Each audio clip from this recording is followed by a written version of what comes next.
Bonjour, bonjour, bonjour les amis, c'est encore votre humble serviteur, le sergent sous-officier AF237 Buzz.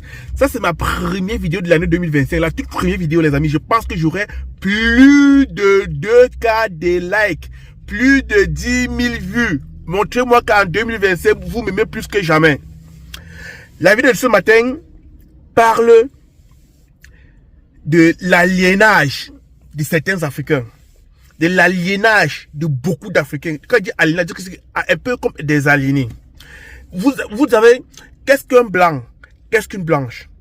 Avant de vous répondre à la question, écoutez d'abord cette vidéo jusqu'à la fin. Écoutez cet extrait et je reviens vers vous, vous expliquer qu'est-ce que c'est qu'un blanc, qu'est-ce que c'est qu'une blanche.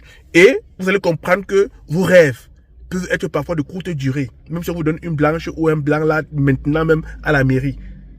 Écoutez la vidéo. Je vais chercher le blanc vraiment, parce qu'avec les noirs c'est la merde. C'est la merde bien sûr. Avec les noirs c'est la merde. Parce que le blanc c'est le blanc, le blanc, le blanc, le blanc. Avec le blanc tu n'as pas les mots de tête. Il y a une très grande différence. Oui.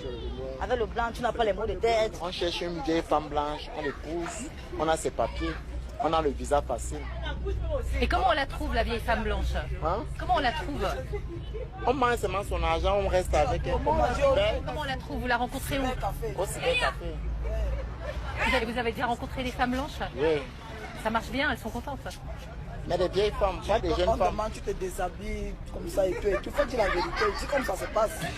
Oui, tu te déshabilles et tout, elle te voit, elle voit oui, tout ton corps et tout. Oui. Ah, elles sont comme ça les femmes blanches. Voilà, webcam. Elles veulent tout voir. Tout voir sur toi. Elles vous montrent tout. Ouais. Puis elle montre aussi. Elle montre aussi. Oui, parfois. Tu es disponible, on commence. On commence. Mais je suis déjà mariée. C'est un détail. C'est un détail. Ça, c'est un détail. Ah, pourquoi c'est un détail? Je reste avec toi, on tue même ton blanc et on se marie avec. Et le blanc, il est au courant? Non, il n'est pas au courant, tu prépares, tu mets le truc dans sa nourriture, il meurt et on vit ensemble. Après, il te tue aussi et prend tes biens. Mais je suis pas assez vieille, moi. Non, mais tu n'es pas vieille, moi je suis là pour l'argent.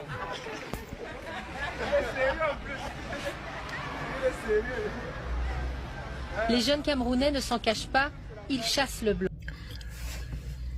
Voilà alors, mes chers amis. Je suis désolé de vous dire la vérité. Parce que même moi-même quand j'étais en Afrique, je pensais que une blanche ou un blanc étaient des personnes sans défaut, étaient des personnes très riches, étaient des personnes qui avaient tout le potentiel que nous n'avions pas en Afrique. Mais avec le temps, mes amis, quand je vois encore mes frères africains qui croient qu'une blanche a forcément de l'argent, je vous dis non. Quand je vois ma soeur africaine, déjà elle ne ressemble à rien, elle ne sait rien faire, qui son rêve c'est d'aller épouser un blanc, parce qu'elle pense qu'elle peut le manipuler, elle peut le tromper. Ma chérie, ne trompe pas, ne trompe-toi. Ma chérie, ne trompe-toi. Les blancs ne sont pas comme vous pensez. Moi, aujourd'hui, j'ai été avec une blanche pendant 4-5 ans. Je suis avec une africaine pendant 4-5 ans aussi. Je peux vous dire la différence. Je préfère ma soeur africaine qu'une blanche, qu'une noire. Parce que toi qui t'aimais là, tu dis que non, je vais avoir les papiers venir en Europe, je vais envoyer son argent. Mon frère, tu ne dois pas mettre son argent comme tu penses là. Le retour de l'argent que tu manges là, elle peut te rendre ta vie rien en bain. Elle peut te faire marcher en route, parler seul, marcher plein en route, si tu n'as pas le cardio. Tu vois ce que je dis, non? Et vous allez voir beaucoup, nous les Africains qui faisons des enfants avec les Européens. Est-ce que vous savez que 80%, écoutez bien, 80% des enfants que nous accouchons en Europe, c'est blanc ou c'est blanc qui nous arrache les enfants. Et leur justice leur supporte. Je vous dis la vérité, hein. Je vous dis la vérité. Je dis, et leur justice leur supporte. Moi qui vous parle, j'ai un enfant métis. Mon fils a 11 ans. Ça fait 1 an, j'ai pas vu mon fils. J'ai déjà fait tous les tribunaux du monde. Il dit bien, si aujourd'hui, la mère de mon fils alerte la police, qu'elle n'a pas les nouvelles de son enfant pendant 24 heures, on va alerter Mondiovision, on va alerter BFM, on va alerter tous les journaux du monde entier pour qu'elle voie son enfant. Mais si c'est moi noir qui dit qu'elle voit mon enfant, on s'en fout. Je vous dis, on s'en fout. Je vous dis, on s'en fout. Ça fait 1 an que j'ai pas vu mon fils. J'ai un jugement qui montre que voilà mes périodes de garde. Voilà.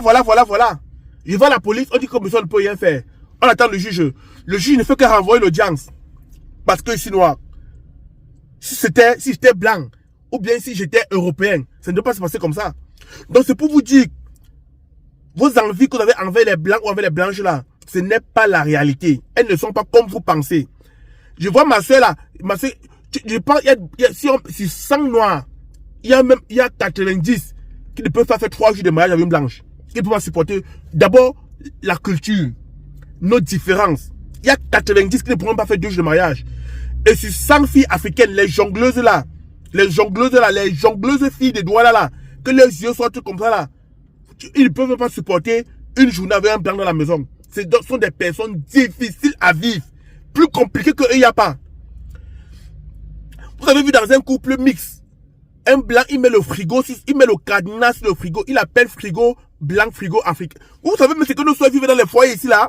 C'est parce que nos soeurs ne vous disent pas tout, hein. Nos soeurs souffrent entre leurs mains ici en bain. Les Africains souffrent entre les mains des Européens ici en bain. Ne faut pas comme elles mangent les gens là-bas dehors. Si 10 Africaines mariées en couple mixte, il n'y a même pas 7 qui est heureuse. Il n'y a même pas 7 qui est heureuse. Mais comme certaines sont allergiques de la... Il y a des Africaines que c'est eux qui payent la maison que le blanc dort dedans. Juste parce qu'elle veut montrer qu'elle avait un blanc. Et vous dites la vérité, non? Ouais, Bobé Nadjé. Il y a des Africains qui travaillent pour eux ici là. Mais elle ne peut pas faire la même chose pour son frère noir. On les appelle les esclaves des blancs. Et c'est un gens qui, les gens qui aiment les blancs ou les enfants métis, hein, mais ils ne se rendent même pas compte que eux, ils privilégient. Tu vois une Africaine mariée à un blanc. Elle a au moins 2 Africains avec qui elle sort dehors. Elle n'est pas heureuse. On dit une femme qui est heureuse avec son blanc. C'est une femme qui ne trompe pas son blanc. C'est une femme qui est fidèle à son blanc. C'est une blanc qui respecte son blanc. Mais beaucoup d'entre vous là qui sont avec les blancs là, vous êtes fidèle à elle. Hein? Beaucoup d'entre Africaines que vous voyez en Europe là, avec les enfants métis là, beaucoup souffrent dans leur couple. Nous les noirs alors, hein, on souffre dans les mains des blanches là. Hein. On ne vous mente pas. Sortir la poubelle c'est nous. Promener le chien c'est nous. Tout ce qui est mauvais, elle nous met devant. On coopère. Parce qu'on veut les papiers, on veut la subsistance, on veut les gigolos alors c'est grave. Les gigolos c'est grave. Les gigolos c'est grave. Parce qu'il n'a pas envie de payer le loyer. Donc, chers frères africains, laissez cette histoire des rêves des blancs et des noirs aller travailler. Là, le succès d'une vie, c'est le travail. Parce que même quand tu as une blanche ou un blanc, que tu as ton travail, tu as ta vie, ils te respectent, ils ne te manquent pas de respect. Et le respect est très, très supérieur à ce que vous pensez là, mes amis. Donc, chers africains, laissez vos histoires que je veux mon blanc, je veux ma vieille blanche là, aller travailler. C'est ça la clé de la réussite. C'était votre humble serviteur, le sergent sous-officier AF237 Buzz. Si ça peut vous regarder ma vidéo, like, partage, abonne-toi! Population de Yaoundé, chers benguistes, vous habitez Yaoundé ou alors vous êtes de passage à Yaoundé pour un long ou court séjour. Vous cherchez une maison d'habitation. La résidence 237 vous ouvre ses portes. La résidence 237 est située à 1 km du carrefour Kouaban et à 50 mètres de l'Arc Lourd Kouaban-Bétois. La résidence 237 vous propose 3 appartements meublés de 3 chambres, salon, cuisine, douche et 6 appartements non meublés de 3 chambres, salon, cuisine, douche. 2 appartements meublés de 2 chambres, salon, cuisine, douche et 5 appartements de 2 chambres non meublés, salon, cuisine, douche. 4 studios meublés, salon, cuisine, douche et 4 studios non meublés, salon, cuisine, douche. 5 chambres meublées avec cuisine, douche et 5 chambres non meublées avec cuisine, douche. Contactez le numéro qui s'affiche au bas de cet écran pour avoir plus d'informations.